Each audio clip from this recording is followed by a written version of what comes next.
Hey folks, it's Dave Neal, stand-up comic, host of the Rush Hour, coming to you from my mobile studio setup. You know when I have a mobile video, it can't wait till Monday. This is the big one. This is the beginning of the end of the nightmare that Justin Baldoni has faced the last year and change. I prepared a video for you that was going to be Isabella Ferrer and the downfall, the terrible PR that she has received following her sham court filing that took shots. They didn't land, not with the public at least.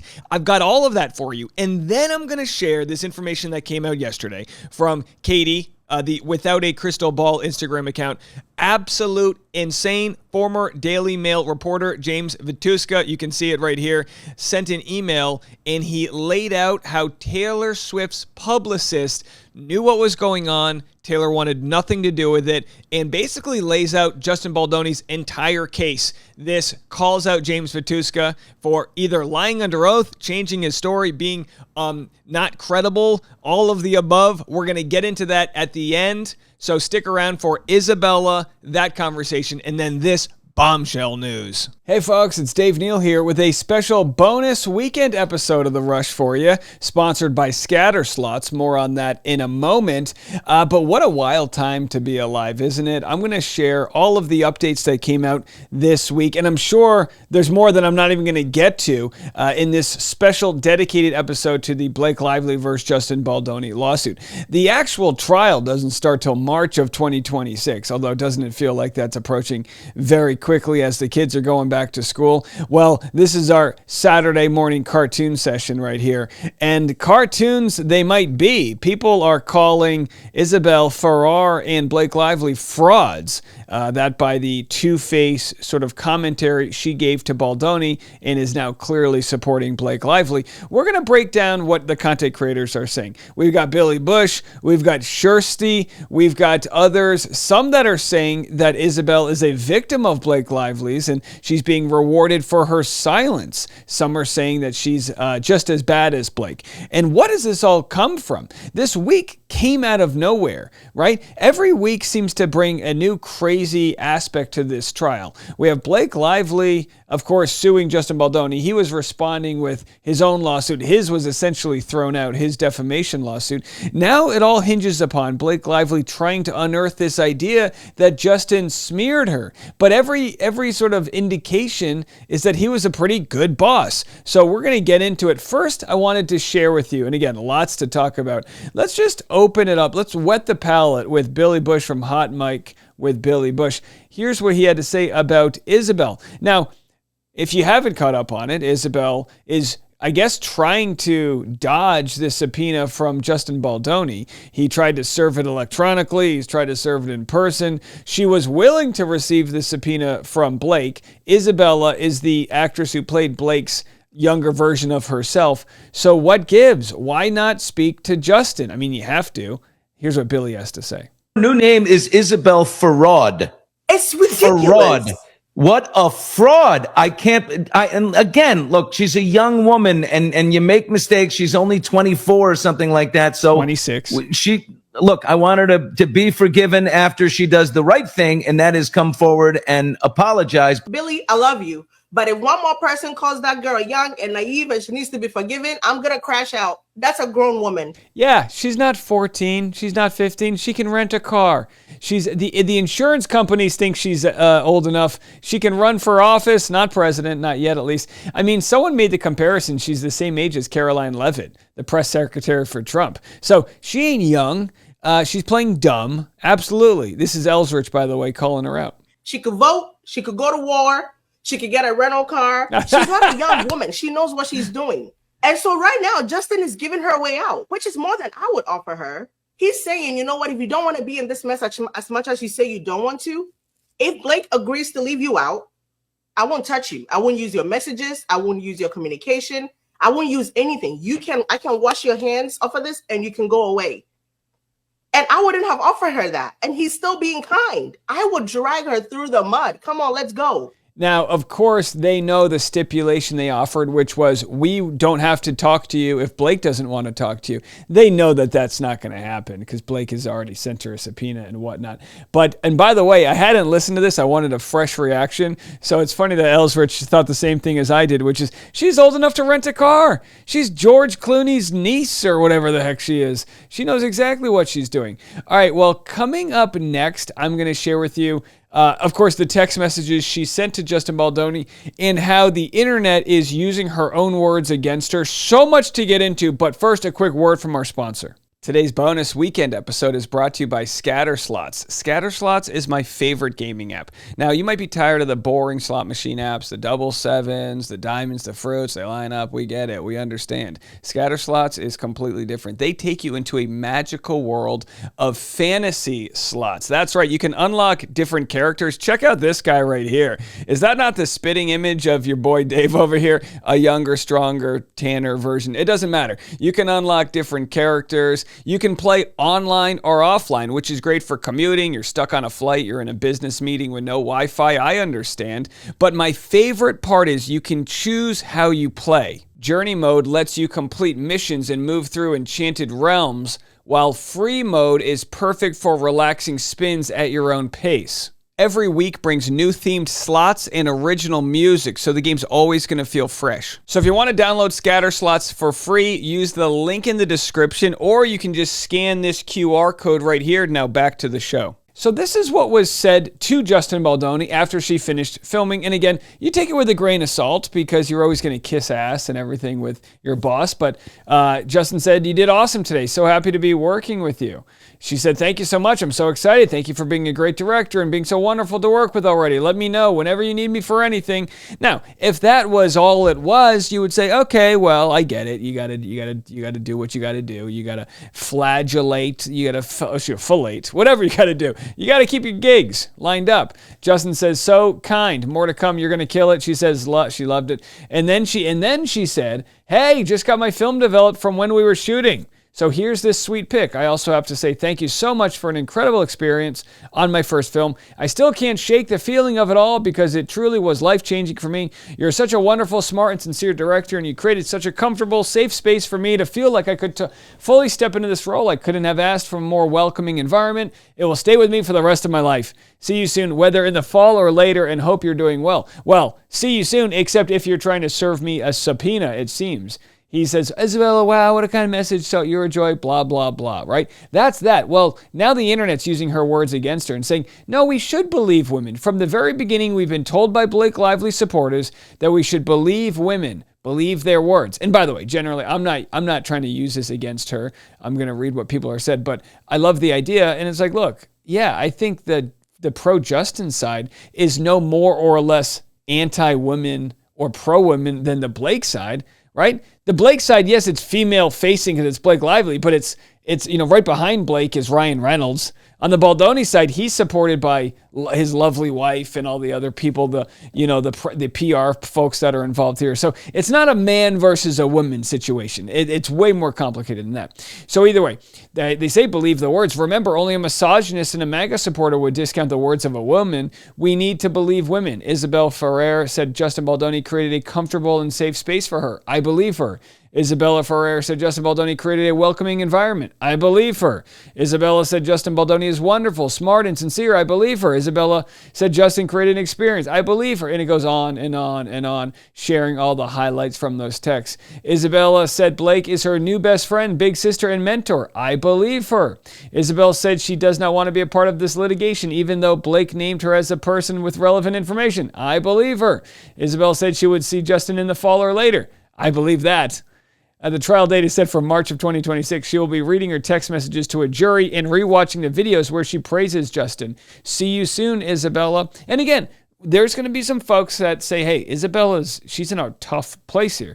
This could be, she could be in a dangerous spot. It could be that her lawyers, possibly hired by Ryan Reynolds, are taking the liberty to coerce her to say what she's saying. I mean, didn't we see that with someone else who was involved who fired their law firm and said, I think it was one of the journalists who said, I actually signed this affidavit under duress. I take it back or whatever. So again, some wild things going on. We'll get into more of that in a second. But this is interesting. And again, just there's a lot of things to sift through here. But here is an actress and a Broadway actor who speaks about that moment on the dance floor where Justin Baldoni's nuzzling into Blake Lively and they're kind of doing this give and take, and people said, oh, she looks so uncomfortable. And this kind of explains, like, listen, if you haven't been on a film set, she's acting. Have a listen. Typically, in the world of acting, feeling safe and being safe are different, especially with this type of material. Again, we should acknowledge that a lot of this is the swamp fire that we're seeing when you don't have intimacy coordinators. And this situation is a perfect manifestation and demonstration of exactly why. But aside from the fact that there could obviously be room for improvement there, and we've talked about that a lot of the think pieces that I'm seeing about this particular piece of footage that was just released, the slow dancing footage that was supposed to be in slow-mo that supposedly had no audio. I'm just gonna say this, a lot of you guys making videos are making it from the lens of someone that has no idea what they're talking about when it comes to how the industry works. Meaning you might be identifying discomfort and awkwardness and a weird type of energy, but you don't know, none of us actually know, but you don't know specifically whether or not that was her feeling uncomfortable as Blake, a person, or uncomfortable as an actress. Now, the reason I share this is because you can apply the same logic to Isabella. You could defend her and say, listen, she was in a weird place, but she needed to keep Justin on her good side. You could say that's very snake-like, but I understand. Listen, I've been in the Screen Actors Guild for, I don't know what, over 15 years now. I got to pay your dues. But I understand how people will say or do anything. They're all cockroaches, it's you versus the world. But at the same time here, you would think it could benefit her to speak the truth and, I don't know, fight against what Blake's saying. But, again, even if she's under that duress, she's got that autonomy to do what she thinks is right. And by the way, on the other side of things, maybe Isabella did have a bad situation. I don't believe so. I think if she did, she would have left out half of those text messages. I've worked with people that were absolute jerks. And I've ended it with saying, hey, can't wait to work with you again. And as you walk away, you go, not on my good cold body would I ever work with that person again. You grit your teeth and you move on. I've never, I've never gassed somebody up that much, right? Here's an interesting thought. TV and Movie Addict said, in my opinion, this is why Isabella doesn't want to respond to Wayfair. Lively's subpoena only asked for documents during production, and Wayfair is asking for production and during promotion. My mind just went to Bonanza and what was said there, hashtag Justin Baldoni. Now, this is interesting, and folks are saying, I just wanted to read some of these comments because y'all are really good. Makes a lot of sense. I'm assuming those texts and communication have been edited and or deleted as per the Taylor Swift delete request. Someone said, I'm so convinced of this. Now, that's the allegation that Blake Lively tried to get Taylor Swift to delete messages, which again would be getting rid of evidence. It would be a no bueno situation. Someone said, the more I think on this, the more pissed off I'm becoming. Lively party demanding more and more documents, must have details past December 2024, and all the Wayfair peeps are definitely missing documents claims. Yet Miss Blooming Ferrer, Isabel, can't even accept her subpoena for reasons which are glaringly obvious. The hypocrisy would be unreal if this wasn't yet another case of doing exactly what they are accusing you of. It's beyond a joke how often Blake and Ryan tell on themselves. Now, this isn't just pulled out of thin air, right? Blake had that sham subpoena, Van Zandt. I mean, a literal company was made up and had no other reason to be, and they created this fake case, got a subpoena, and then closed the case. It was, I don't even know how any of that is admissible. Here's what the Spiritual Shift had to say regarding Isabella. And again, we're just here to round it all up because there's a lot of good voices that have different opinions about this. And again, we don't know everything, right? We just had a lawyer who could have, and by the way, the clients have to sign off on these things, so you have to assume that Isabella is endorsing it, but you could have had a lawyer that took a stance, thought they were going to enter this and make this their big career moment, and it fell flat. But either way, we're dealing with that collateral damage. Isabella is just as culpable as Blake Lively. Just like her twin Blake, she too manipulated the legal system to defame a man, Justin Baldoni, who has already suffered the loss of his career and reputation and is being relentlessly targeted and dragged by mainstream media and high-powered celebrities like Blake and Ryan Reynolds. Headlines like these are exactly why I and so many other content creators and online citizens feel compelled to cover this case in a way that highlights diverse perspectives and moves closer to the truth, rather than echoing the agenda of mainstream outlets that all push the same narrative. Age differences between Isabella at 24, I thought she was 26, and Blake at 37 are irrelevant. Both women are adults and of average talent, born into privilege and are exploiting the Me Too movement for personal gain. I oppose any group hijacking the industry, even if it is women. Everyone deserves equal opportunity and fair treatment. No one is above the law, and everyone must be held accountable. How old is Isabella Ferrer? 24. Okay, I'm wrong. She turns 25 October 9th. All right, my fault. So she can't rent a car, I guess. You can rent a car. I think it's cheaper when you turn 25. Whatever. Here's Kirsty, not a day over 24, Kirsty Flaw. She, of course, has been crushing it from the beginning. Good friend. Love her. Love what she does. Got to have her back on the show. Well, she shared not just what Isabella said in that text message to Justin privately, which I would argue is more meaningful, but here's what Isabella said on her press tour. But first, I wanted to show some clips of Isabella Ferrer when she talks about how amazing it was on the set of It Ends With Us and how comfortable she felt. We had a phenomenal intimacy coordinator, Lizzie. She's worked on Bridgerton before, so she was extra careful with us at all times, but also there was just a lot of communication and check-ins and making sure how are you feeling, how's it going, and a lot of water, making sure we feel physically but also mentally well, just while doing such intense scenes. It can get tiring, but it was a great process, honestly. Oh yes. And then she said this. Just everybody was, so cooperative on set, and it was such a comfortable environment that when I see my work, I'm I feel good about it. Yeah. So she could have lied about that, but again, coulda, shoulda, did she? I mean, what's the jury gonna think when they see all of this? So if you're Justin Baldoni and everything went perfectly as could be, she's printing photos, she's happy with, she's fully hydrated, all these things going on. If you're Baldoni, you have to understand what the hell happened from this to what might have gone down during the promotions. And I think folks have even said, hey, was there a moment where there are text messages where Blake Lively encouraged Isabella and others to unfollow Baldoni? We know Blake Lively tried to get people to turn against Penn Badgley on the early days of Gossip Girl, right? So again, very bizarre. Very bizarre. What do we have next? I think we've got, here, this is an interesting clip I wanted to play for you guys. Because look, I like to, not just show all sides just to be fair, but I like to really, test my opinions with people that might have different opinions. Here's Ashley B. TV.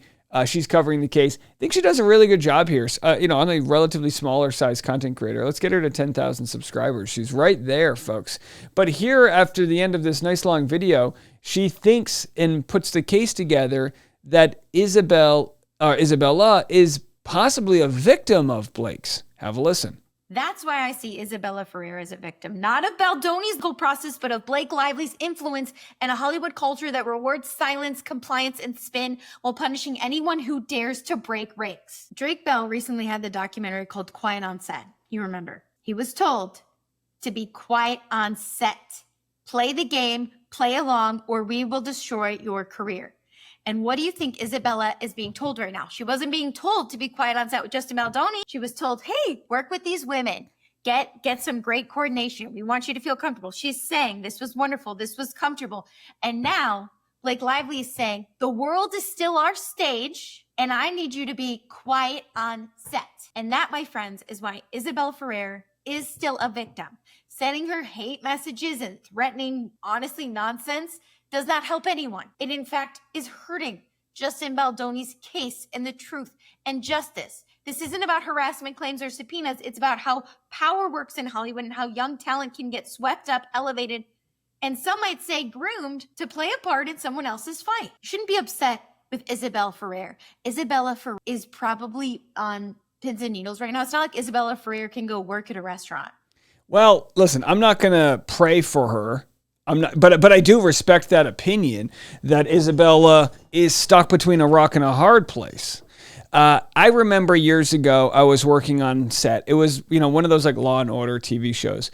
And this is way before intimacy coordinators were required. If you have a scene that's an intimate scene, you're required to have it now. But I remember back in the day, there was this scene where we were setting up the shot and I was standing in for a character that was in the R-word scene. It was an assault scene. And the female that was standing in, neither one of us were asked beforehand if we were comfortable being a part of the scene. And we were just expected to be there. And it was extremely uncomfortable. And luckily I had worked with these people long enough where I was able to say, whoa, what's going on here? Let's pump the brakes. We don't know what's going on. And it's real. Trust me, in that scenario, there's 50 people in the room. Everyone's rushed. You're like late.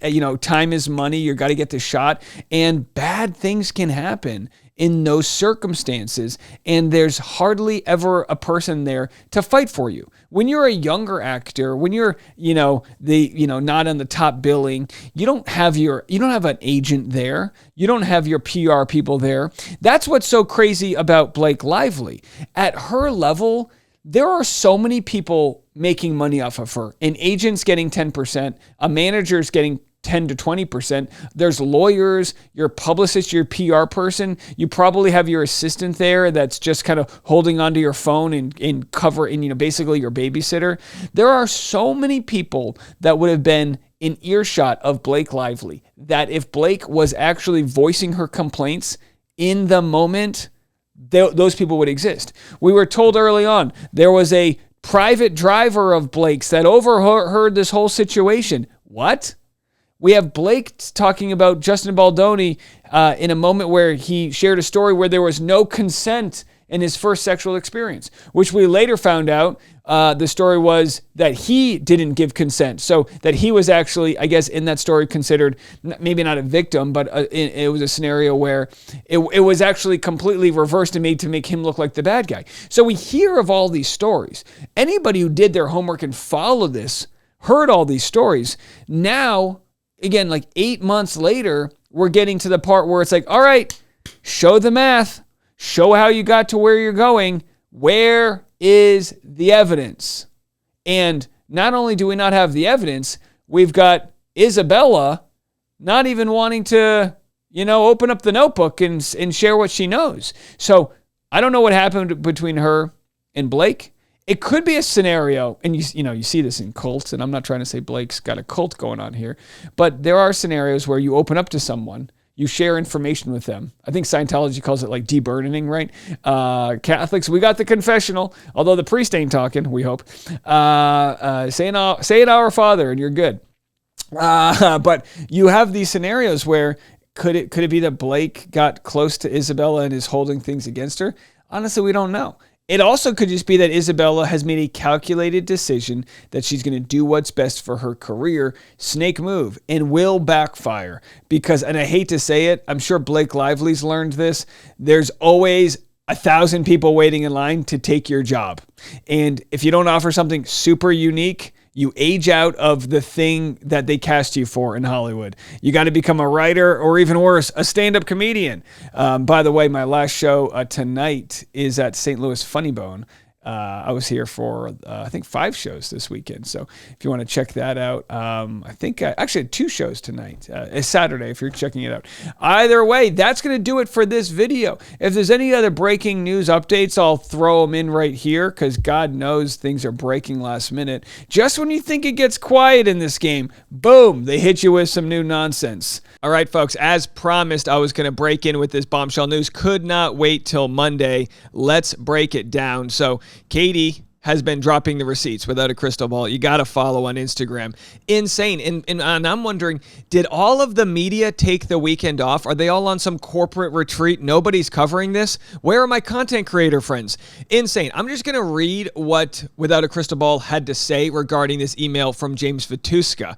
Now, normally you think your emails are private, but what happened was James Vituscka is now saying things publicly, court filings he did not not have to make, where he changed his declaration. Why would he do this? Well, he could have the ear of Blake Lively's camp, possible promises. I mean, you have to remember, this guy has been fired from Daily Mail, probably doesn't have much of a career in that world anymore. Some say he's spiraling, some say he's not credible, but I think this email that we're getting from him dated May 28th, 2025, I think this tells the whole story.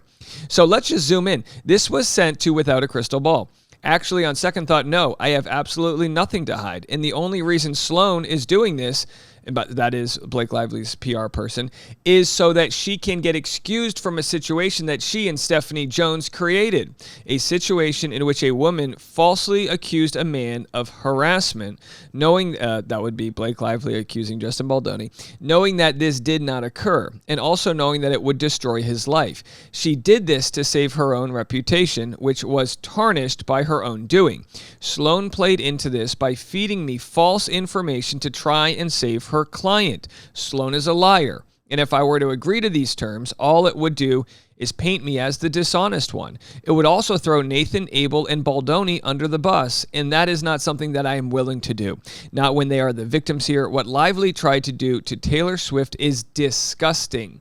She tried to extort the godmother of her children to save herself from an image tarnished by her own actions, and lied about Swift's involvement. Swift's father, Scott, stopped Lively's extortion attempt on his daughter. I broke this exclusive this week. Swift's rep, Tree Payne, is my source. I am very close with Tree. It will all come out in the wash. In the end, I need to be on the right side of, so if the next step is deposition, let's do it. Well, be careful what you wish for, because I'm not even in this trial, and I'm like, let's get you there. Let's depose you tomorrow. So, did Brian Friedman have all of this information? Not entirely clear yet, but what we do know is Brian Friedman, Justin Baldoni's attorney, his credibility has been at stake when he said Blake Lively was extorting Taylor Swift. He withdrew the subpoena of Taylor Swift, probably because he has all this information. Why subpoena for a bunch of information if they give you exactly what you need? This explains why Taylor Swift has not publicly done anything to support Blake Lively. She clearly has information we don't that confirms her belief that Blake Lively made this all up. Now, what you're seeing online is a massive PR campaign. You're going to see it in our comment section of this video. A massive PR campaign of people trying to discredit James Vituscka. James Vituscka made a statement this week that changed his word, which essentially means he's not credible. But why did he change his word? Why is he now supporting Blake Lively when privately in the past he was supporting this notion that Blake was slamming Justin Baldoni and accusing him of all these things? Well, some believe James Vituscka changed his tune because he was lured into, I don't know, false promises or whatever on Blake Lively's side. Blake Lively as a offensive, I know, get your tinfoil hat on. Blake Lively, as an offensive, would have wanted James Vituscka to be non-credible, because she would know that he's got essentially a smoking gun. The question now remains this. Let's assume James Vituscka is telling the truth. I don't see why he wouldn't be privately lying about this. I don't understand that. But let's say he's telling the truth here. It really comes down to what evidence does he have about his source, Tree Payne. Tree Payne, Taylor Swift's right-hand man, or woman. Is it a man? I don't know. Tree, is that a woman's name? Tree Payne here is, I know the Swifties are going to give it. How do you not know? I'm trying to catch up, folks. Tree Payne seems to be the center of this, but we know that Taylor Swift's father made the same accusations. So are we to assume that Taylor Swift's father would throw Taylor Swift under the bus? I don't buy it. I don't buy that they would throw Blake Lively under the bus if Blake Lively was innocent, because we know Taylor Swift has a track record of supporting women, victims, and whatnot. So again, we go back to the Daily Mail. They've been on top of this. Taylor Swift leaker unmasked. Of course, it was her father. And then we have this screenshot I wanted to share. People are already sort of bringing in, questioning the credibility of Without a Crystal Ball. And again, this is probably in part people that want it to be true, but want to double check. And then also it's folks that are trying to sow doubt. So here someone says, is she sure she was being emailed by the real James Vituscka and not someone impersonating him? I didn't watch her video. She responds, I spoke to him via FaceTime. Someone said, people are talking about his mental state. Was he okay when you spoke to him? He's very erratic, hot temper, and spirals. He flips out, calms down. He would literally flip out on me, then go silent and come back totally fine. His mental state was all over the place. So not a good look for him in the credibility world, but what it is and what it does is it puts the focus on Tree Paine. And is Tree Paine going to come forward? Because this would be massive, massive PR. But if you're Taylor Swift, what you've realized is you're essentially bulletproof in this situation. Your audience is going to support you. She's got, the Kelsey brothers, the podcast, the new album coming out. She is rock solid in this if she's on the right side of the story. But for her to come out and say, listen, I have no evidence that Justin Baldoni did this. My friend at the time, Blake Lively, wanted me to support her. But I can't support her when I don't believe this happened. That would be bombshell if that came out. I think what Taylor Swift is going to be forced into realizing is she's going to have to be a key witness for Baldoni. She is. She or Tree Paine, somebody is going to have to be a key witness. Otherwise, they're kind of letting this guy fry if they know the harassment didn't happen. So it's massive, massive information. Katie from Without a Crystal Ball, I'm telling you, it takes brass ovaries to do what she's doing right now by sharing this. It puts a hell of a lot of attention on her. It's never good. I've been in this situation in a much smaller level, and I'm telling you right now, her exposing these emails is all she can do. Let the truth come to the surface. If James Vituscka, expected Katie from Without a Crystal Ball to not share this, journalistic integrity, I didn't let you share, whatever the case may be, then people just go along with his news story. And I think that's bad. I think you need to go along, not what he's saying publicly, but what he was saying several months ago, and follow the breadcrumbs there. So I think this is wild. I actually commented on this. I don't know where, case closed. I said, case closed. This is over for Blake Lively. We'll have to see what comes of this, but there's, again, multiple signs pointing to Taylor Swift distancing herself from Blake Lively, and not just on a hunch, but them knowing Blake was extorting them not wanting to be a part of that, and it backfiring for Blake. So wild week, backfires for young Blake, backfires for present day Blake. And there's your mobile update. If you enjoyed this content, hit the like button, subscribe. We love to give you these extra bonus episodes. I have 2 more shows here in St. Louis tonight if you want to come check that out. The Funny Bone in Westport, 2 more shows. I think it's 6:30 and 9 o'clock. And the shows have been amazing. Love seeing you guys come out, say hi. We'll laugh. We'll share some tea. And we'll chat. Thanks again to today's sponsor, Scatter Slots. If you want to get a 12 million coin welcome bonus, scan that QR code right there or also at the link in the description.